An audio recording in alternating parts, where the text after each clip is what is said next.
उपराष्ट्रपति जगदीप धनखड़ ने सोमवार 21 जुलाई को अपने पद से इस्तीफा दे दिया। उनका कार्यकाल हालांकि अभी 2027 तक था। स्वास्थ्य कारणों की वजह से उन्होंने राष्ट्रपति को अपना इस्तीफा भेज दिया है और 11 अगस्त 2022 को ही वो इस पद पर कार्यरत हुए थे। अपने पॉलिटिकल करियर की शुरुआत उन्होंने बतौर लोकसभा सांसद के रूप में की थी। राजस्थान की झुंझुनू सीट से उन्होंने 1989 का लोकसभा चुनाव जीता था और इसके बाद में 1990 में वो संसदीय कार्य राज्य मंत्री भी बने। 1993 में अजमेर जिले के किशनगढ़ सीट से विधायक चुने गए और 30 जुलाई 2019 से 18 जुलाई 2022 तक पश्चिम बंगाल के राज्यपाल भी रहे। 1988 में राजस्थान बार काउंसिल के अध्यक्ष भी बने। राजस्थान विश्वविद्यालय के महाराजा कॉलेज से बीएससी ऑनर्स फिजिक्स में ग्रेजुएट हुए थे। 1978-79 राजस्थान विश्वविद्यालय से एलएलबी की डिग्री हासिल की। जाट समुदाय से ताल्लुक़ रखने वाले थे। जगदीप धनखड़ का जन्म 18 मई 1951 को झुंझुनू जिले के किठाना क्षेत्र में हुआ था। 1979 में उनकी शादी सुदेश धनखड़ से हुई और उनकी एक बेटी है जिनका नाम कामना है। सोमवार को ही राज्यसभा के सभापति जगदीप धनखड़ ने राजनीतिक दलों से तनाव कम करने और सौहार्दपूर्ण वातावरण को बढ़ावा देने का आह्वान करते हुए कहा था कि एक समृद्ध लोकतंत्र निरंतर टकराव की स्थिति में टिक नहीं सकता है। संसद के मानसून सत्र के पहले ही दिन उच्च सदन की बैठक में सभापति ने कहा कि राजनीति का सार टकराव नहीं है, राजनीति का सार सिर्फ और सिर्फ संवाद है। अलग अलग राजनीतिक दल भले ही अलग अलग रास्तों से चलें, लेकिन सभी दलों का लक्ष्य देश हित ही होता है।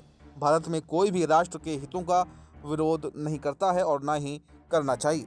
इसके साथ ही उन्होंने एक दूसरे के खिलाफ अशोभनीय भाषा और व्यक्तिगत हमलों से परहेज करने की भी अपील करते हुए कहा कि टेलीविज़न या अन्य मंचों पर असभ्य व्यवहार हमारी सभ्यता के मूल स्वरूप के विपरीत है। राज्यसभा के 268वें सत्र के अवसर पर उच्च सदन में सभापति ने कहा कि संवाद और विमर्श भारत की ऐतिहासिक शक्ति रही है और यही हमारे संसद की कार्यप्रणाली का मार्गदर्शन होना चाहिए। जगदीप धनखड़ ने कहा कि आंतरिक संघर्ष देश के शत्रुओं को बल देता है और हमारे बीच फूट डालने के लिए सामग्री उपलब्ध कराता है। उन्होंने राजनीतिक दलों से रचनात्मक राजनीति में भाग लेने का अनुरोध करते हुए विश्वास जताया कि सभी के सहयोग और सक्रिय सहभागिता से ये मानसून सत्र उत्पादक और सार्थक सिद्ध होगा।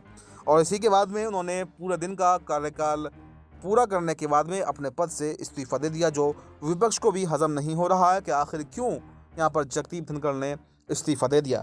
तो आपने देखा कि एक छोटे से क्षेत्र झुंझुनू में जन्मे, पहला जो चुनाव लड़ा 1989 में, लोकसभा सांसद चुने, फिर विधायक बने, उसके बाद में कुछ समय के लिए बार काउंसिल के अध्यक्ष रहे और एक वकील, जाने माने वकील रहे। उसके बाद में पश्चिम बंगाल के राज्यपाल रहे, काफ़ी ज़्यादा नाम उन्होंने कमाया। उसके बाद में देश के शीर्ष दूसरे पद पर यानी कि उपराष्ट्रपति के पद पर तैनात रहे और इसको भी इस कार्यकाल पूरा नहीं किया, 3 साल में ही मात्र अपना इस्तीफा दे दिया। इस इस्तीफे से अब चारों तरफ फिजाएं गर्म हैं, तरह तरह के कयास लगा रहे हैं। विपक्ष कह रहा है कि ये इस्तीफा जानबूझकर नहीं दिया गया बल्कि प्रेशर में दिया है, तो वहीं पर जो सत्ता पक्ष है वो इसको लेकर अभी खामोश है। लेकिन अगला उपराष्ट्रपति कौन होगा, इस पर सबकी नज़रें बनी हुई हैं।